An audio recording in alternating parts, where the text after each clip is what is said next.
முதலமைச்சரின் பிம்பம் தற்போது பன்மடங்கு உயர்ந்திருப்பதாக ஆதித்தமிழர் கட்சியின் தலைவர் ஜக்கையன் தெரிவித்துள்ளார். கோவையில் அக்கட்சி சார்பில் நடைபெற்ற திராவிடத்தின் எழுச்சி தமிழகத்தின் வளர்ச்சி எனும் சமூக நீதி பிரச்சார பயணத்தில் ஜக்கையனிடம் நமது செய்தியாளர் மாரியப்பன் நடத்திய கலந்துரையாடலை தற்போது பார்க்கலாம். திராவிடத்தின் எழுச்சி தமிழகத்தின் வளர்ச்சி என்னும் சமூக நீதி பிரச்சார பயணம் ஆதித்தமிழர் கட்சியின் சார்பில் கன்னியாகுமரியில் துவங்கி நடைபெற்று வருகிறது. தமிழகம் முழுவதும் நடைபெற்று வரக்கூடிய இந்த சமூக நீதி பிரச்சார பயணத்தில் தற்போது கோவையில் மேற்கு மண்டல பொறுப்பாளர் திமுக மேற்கு மண்டல பொறுப்பாளர் செந்தில் பாலாஜியினுடைய வழிகாட்டுதலின் பேரில் நடைபெற்று வருகிறது. தற்போது ஆதித்தமிழர் கட்சியினுடைய தலைவர் ஜக்கை நம்மிடம் இருக்கிறார். அவரிடம் சில கேள்விகள் கேட்கலாம். சார் வணக்கம். நவம்பர் 21 தொடங்கிச்சு இந்த பயணம். தமிழகம் முழுவதும் தற்போது பல்வேறு இடங்கள் நடைபெற்று வருகிறது. ஆனால் இந்த பிரச்சாரத்துக்கான வரவேற்புங்கிறது மக்கள்கிட்ட எப்படி இருக்குது? இந்த பிரச்சாரத்திற்கான வரவேற்பை பொறுத்த மட்டில் மக்கள் நாங்கள் தொடங்கிய காலம் என்பதே மழைக்காலம். அந்த மழைக்காலம் என்று கூட பார்க்காமல் மக்கள் நீண்ட நேரமாக காத்திருந்து எங்களுக்கு ஒரு மிகப்பெரிய உற்சாகமான வரவேற்பு அளித்தார்கள். இரவு 12 மணி 12:30 மணிக்கு கூட எங்களுடைய பிரச்சாரம் நடைபெற்றது. அந்த நேரத்தில் கூட மக்கள் விழித்திருந்து எங்களுக்காக காத்திருந்து அவர்கள் மலர் மாலைகள்லாம் தூவி மிகப்பெரிய ஒரு அளவில் உற்சாகமாக வரவேற்றார்கள். அரசினுடைய திராவிட மாடல் அரசினுடைய சாதனைகள் பல மக்களுக்கு, அனைத்து தரப்பட்ட மக்களுக்குமே அது சென்று சேர்ந்திருக்கிறது என்பதுதான் யதார்த்தமான உண்மை. ஆக அந்த பயனாளிகள், அந்த நலத்திட்டங்களால் பயன்பெற்ற பயனாளிகள், அதுபோக இன்றைக்கு தமிழகத்தை சூழ்ந்திருக்கின்ற ஒரு காவி இருளை விரட்ட வேண்டும் என்கிற அந்த வேட்கை என்பது நம்முடைய பிரச்சார பயணத்தில் நன்றாகவே தென்பட்டது. அதேபோல் அதிமுக கடந்த 5 ஆண்டுகால ஆட்சியில் ஒரு அடிமை அரசாக அது விளங்கியது. அது எந்த சூழ்நிலையிலும் இனிமேல் பிஜேபியிலிருந்து தப்பிக்க முடியாது என்பதையும் மக்களுடைய அந்த உரையாடலிலிருந்து நம்மால் தெரிந்து கொள்ள முடிந்தது. ஆகவே மக்களுடைய வரவேற்பு, குறிப்பாக திராவிட கருத்தியல் என்பது நம்முடைய மண்ணுக்கே உரித்தான ஒரு மகத்தான ஒரு கருத்தியல். அந்த கருத்தியலில் தமிழ்நாட்டு மக்கள் மிக ஊறியிருக்கிறார்கள். அவர்களுடைய வரவேற்பு என்பது உண்மையாகவே புல்லரிக்க வைக்கிறது, ஆச்சரியப்பட வைக்கிறது. அந்த அளவிற்கு ஒரு சிறப்பான வரவேற்பை அளிக்கிறார்கள்.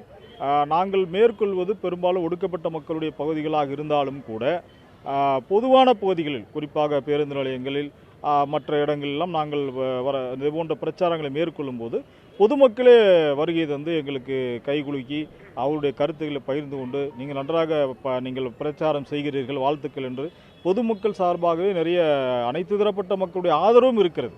ஆகவே இது திராவிட மாடல் அரசுக்கு கிடைத்த ஒரு மிகப்பெரிய வெற்றியாகத்தான் நாங்கள் பார்க்கிறோம். சொல்லப்போனால் நீங்கள் அந்த கிட்டத்தட்ட தென் மாவட்டங்களை முடிச்சிட்டிங்க.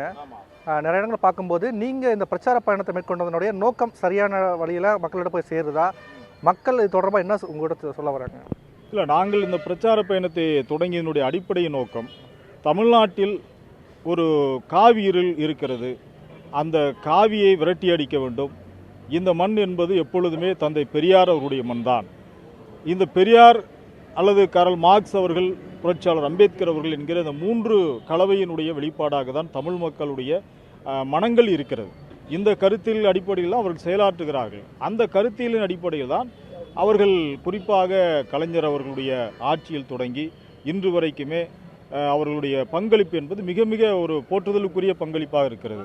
அதாவது இந்த பிரச்சார பயணம் என்பது எங்களை பொறுத்த மட்டும் திராவிட எழுச்சி என்பது முன்பு இருந்ததை காட்டிலும் ஒரு பன்மடங்கு உயர்ந்திருக்கிறது என்று தான் நாம் சொல்ல வேண்டும்.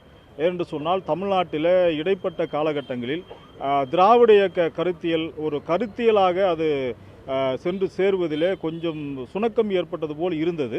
ஆனால் இன்றைக்கு காவிகளுடைய, குறிப்பாக பாஜக RSS சங் பரிவார கும்பலுடைய அவர்களுடைய ஒரு கூச்சல், அவருடைய ஒரு ஆரவாரம் என்பது திராவிட இயக்க சிந்தனையாளர்களை தட்டி எழுப்பியிருக்கிறது என்று தான் சொல்ல வேண்டும். அதுதான் உண்மையான கருத்து. ஆக அந்த அடிப்படையில் இன்றைக்கு திராவிட இயக்க சிந்தனை இளைஞர் முதல் குழந்தைகள் வரை எல்லோரையுமே சென்று சேர்ந்தடைந்திருக்கிறது என்று தான் நாம் சொல்ல வேண்டும். இந்த திராவிட இயக்க கருத்தியலை குறிப்பாக இன்றைக்கு இருக்கின்ற திராவிட முன்னேற்ற கழகத்தினுடைய இளைஞரணி தலைவர் மரியாதைக்குரிய துணை முதல்வர் உதயநிதி ஸ்டாலின் அவர்களுடைய வருகைக்கு பிறகு, குறிப்பாக அவர்கள் திராவிடம் குறித்து, சனாதனம் குறித்து அவர்கள் பேசிய பல்வேறு பேச்சுக்கள் இளைஞர்கள் மத்தியில் ஒரு மிகப்பெரிய ஒரு தாக்கத்தை ஏற்படுத்தியிருக்கிறது. புதிதாக கட்சி தொடங்குபவர்கள் கூட திராவிடத்தை விட்டுவிட்டு அவர்களால் எதையும் பேச முடியாது என்கிற ஒரு நெருக்கடியை ஏற்படுத்தியிருக்கிறது. ஆகவே தந்தை பெரியார் அவர்களுடைய சிந்தனைகள் அது குறிப்பாக மேற்கு மண்டலத்திலே அவருடைய பிறந்த ஈரோடு மண் என்பது இன்றைக்கு அவரை எந்த கட்சியாக இருந்தாலும் தமிழ்நாட்டில் தந்தை பெரியாரை விட்டு யாரும் அரசியல் செய்யவே முடியாது. அந்த அளவிற்கு ஒரு நிலைமையை தந்தை பெரியாருடைய இயக்கங்கள், பகுத்தறிவு இயக்கங்கள் இன்றைக்கு தமிழ்நாட்டை ஒரு பண்படுத்திய மாநிலமாக அவர்கள் ஏற்படுத்தி இருக்கிறார்கள் என்பதுதான் உண்மை.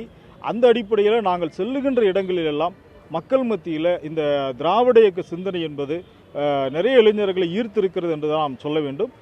இந்த சமூக நீதி பிரச்சாரத்தின் மூலம் தமிழக முதலமைச்சருடைய இமேஜ் ஆனது பன்மடங்கு உயர்ந்திருப்பது எனவும், முதலமைச்சருக்கு நிகரான இமேஜ் தமிழகத்தில் எங்கும் இதுவரை பார்க்கவில்லை என இந்த பிரச்சார பயணத்தின் மூலம் தெரிய வந்திருக்கிறது எனவும் ஆதித்தமிழர் கட்சியினுடைய தலைவர் ஜக்கையன் தெரிவித்திருக்கார். நியூஸ் 7 தமிழுக்காக ஒளிப்பதிவாளர் ரமேஷ்குமாருடன் மாரியப்பன், கோவையிலிருந்து.